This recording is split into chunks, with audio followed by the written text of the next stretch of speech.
Hello అండి. మాకు ఇక్కడ యూఎస్లో స్నో స్టామ్ ఉంది. అది చాలామందికి అయితే తెలిసే ఉంటుంది. ఇలాంటి స్నో స్టామ్లో చక్కగా బయట చల్లగా ఉండి స్నో పడుతుంటే హాట్ చాక్లెట్ తాగితే ఆ మజానే వేరు కదా. అందుకనే నేను ఇవాళ అయితే హాట్ చాక్లెట్ చేసేస్తున్నాను ఇంట్లోనే. ఇలాంటి స్నో స్టామ్లో బయటికి వెళ్ళడం అయితే చాలా కష్టం. అందుకని ఇలా easy to make hot chocolate ఇంట్లో ఎలా చేసుకోవాలో 3 ఇంగ్రీడియంట్స్తో మీకు ఇవాళ చూపించేస్తాను. ఇదిగోండి, నేను ఇక్కడ నెస్లీ వాళ్ళ అబులిత అనే బ్రాండ్ యొక్క హాట్ చాక్లెట్ అయితే తీసుకున్నాను. ఇప్పుడు నెక్స్ట్ నేను ఒక ప్యాన్ పెట్టేసుకొని అందులో 1 కప్పు ఆల్రెడీ వేడి చేసి పెట్టుకున్న వాటర్ని పోస్తున్నాను. ఆ వాటర్ ఆల్రెడీ వేడి ఉన్నాయి కనుక నేను ఇందాక మీకు చూపించిన దాంట్లో రెడీగా వాటర్లో ఆర్ మిల్క్లో యాడ్ చేసుకునే ఇలా చాక్లెట్ ట్యాబ్లెట్స్ అయితే ఉంటాయి. 1 చాక్లెట్ ట్యాబ్లెట్ తీసుకుంటే 4 కప్పుల వాటర్ అండ్ మిల్క్ మిక్స్తో చేసుకోవచ్చు. ఆ 4 కప్పులు జస్ట్ వాటర్ ఆర్ మిల్క్ అయితే వేసుకోవచ్చు. నేను ఇక్కడ 1 ట్యాబ్లెట్ తీసుకున్నాను. దానికి 1 కప్పు వాటర్, 2.5 కప్పుల పాలు అయితే తీసుకున్నాను. నాకు కొంచెం హాట్ చాక్లెట్ తీయగా ఉంటేనే ఇష్టం. ఇదిగోండి, ఇలా ఇందాక మీకు చూపించిన ఆ మిల్క్ జార్ నుంచి ఇలా 2 కప్పుల పాలు తీసుకొని వాటిని నేను మైక్రోవేవ్ చేసుకున్నాను. అవి కాస్త వేడెక్కేలాగా 1 నిమిషం పాటు 2 కప్పుల పాలని నేను వేడి చేసుకొని రెడీగా పెట్టుకుంటున్నాను. మీరు కావాలంటే పక్కనే ఇంకో ప్యాన్లో కూడా ఈ 2 కప్పుల పాలని ఒకేసారి వేడి చేసుకోవచ్చు. ఆల్రెడీ స్నో కదండి, ఆబ్వియస్లీ లేజీగా అయితే ఉంటుంది. అందుకని నేను ఇలా క్విక్గా అయ్యేలాగా కప్పులో తీసుకొని మైక్రోవేవ్లో అయితే వేడి చేసేసుకుంటున్నాను. అది వేడవుతున్నంతలో ఇదిగోండి, ఇలా ఆ ట్యాబ్లెట్ అంతా నీళ్ళలో కరిగిపోయేలాగా కాసేపు దాని అలా తిప్పుకుంటూ ఉంటే కాసేపట్లోనే అదంతా విడిపోయి నీళ్ళల్లోకి బాగా కలిసిపోతుంది.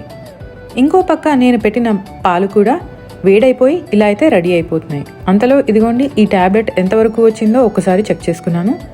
పాలు రెడీ అయిపోయాయండి వేడయ్యి. వాటిని తీసుకుని నేను ఈ చాక్లెట్ అంతా అందులో కరిగిపోయే అంతలో అయితే పక్కనే రెడీ పెట్టుకుంటున్నాను. ఆ తర్వాత కాసేపటికి ఆ చాక్లెట్ ట్యాబ్లెట్ అయితే నీళ్ళల్లోకి పూర్తిగా కరిగిపోయి దాంట్లో ఎటువంటి చాక్లెట్ ముక్కలు లేకుండా అయితే పూర్తిగా అందులో కలిసిపోయింది. మీలో ఎంతమందికి హాట్ చాక్లెట్ స్నో పడుతున్నప్పుడు తాగడమో ఇష్టం, నాకు కూడా ఒకసారి కామెంట్లో చెప్పండి. హాట్ చాక్లెట్ కాకుండా మీకు ఇలాంటి హాట్ బెవరేజెస్ మరేవేవి ఇష్టమో కూడా ఒకసారి కామెంట్స్లో పెట్టేయండి. నేను కూడా ట్రై చేసేస్తాను. ఇదిగోండి, ఇలా ఇప్పుడు ఆ చాక్లెట్ ట్యాబ్లెట్ అయితే పూర్తిగా నీళ్ళల్లో కలిసిపోయింది.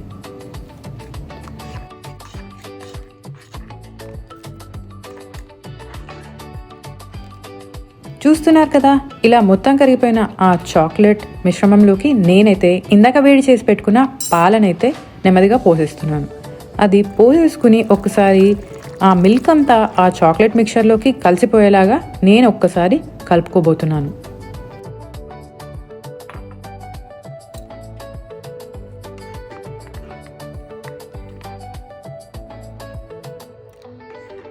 మొదట 1 కప్పు పాలనైతే ఇందులో పోసుకొని కలిపేసుకున్నాను.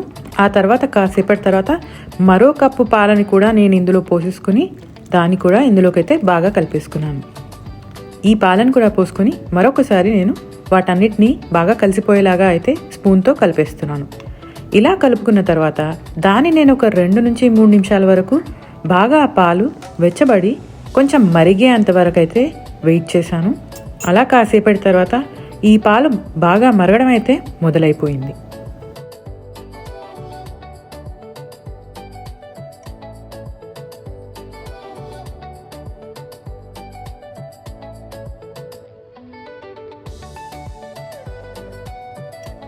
ఇప్పుడు పాలు బాగా మరిగిపోతున్నాయి కదా. ఇలా మరిగిపోతున్నంతలో నేను పక్కనే రెడీ టు సర్వ్ 1 కప్పునైతే తీసి పెట్టేసుకున్నాను. ఇదిగోండి, చూడండి, పాలు బాగా మరిగిపోయాయి. మీకు ఇష్టమైతే ఈ హాట్ చాక్లెట్ పైన మార్ష్మెలోస్ కూడా యాడ్ చేసుకోవచ్చు అండి. నేనైతే ఆల్రెడీ తీయగా చేసుకున్నాను కాబట్టి మార్ష్మెలోస్ యాడ్ చేసుకోలేదు.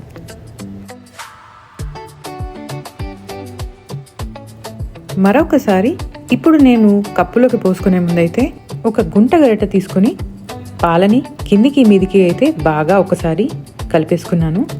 ఇలా కలిపేసుకున్న తర్వాత మనం రెడీగా పెట్టుకున్న కప్పులోకి వేడి హాట్ చాక్లెట్ని పోసేసుకుందాం. ఇప్పుడు ఈ హాట్ చాక్లెట్ని పోసుకున్న తర్వాత నేనేం చేస్తానో చెప్పండి. ఆ స్నోని చూస్తూ ఈ వేడి హాట్ చాక్లెట్ని అయితే తాగేద్దామని అనుకుంటున్నాను. పదండి, మరి ఇప్పుడు వెళ్ళి మనం ఒకసారి ఆ స్నో ఎలా ఉందో ఎంత పడిందో చూస్తూ హాట్ చాక్లెట్ అయితే తాగేద్దాం. ఇదిగోండి నా హాట్ చాక్లెట్ అయితే ఇలా రెడీ అయిపోయింది. పదండి మరిక స్నోని చూద్దాం. ఆ తలుపు తీయడం కూడా చాలా ఇబ్బంది అండోయ్. ఇదిగో చూసారా ఎంత స్నో పడిందో. మాకైతే 13 ఇంచుల స్నో పడిందండి. ఇదిగో మీరు కూడా హాట్ చాక్లెట్ చేసుకొని నాతో పాటు చీజ్ చెప్పండి. మరిన్ని వీడియోస్తో ఇలాగే మీ ముందుకు వచ్చేస్తాను. అంతవరకు లైక్, షేర్, సబ్స్క్రైబ్ చేయడం అయితే మర్చిపోకండి. ఉంటాను మరిక.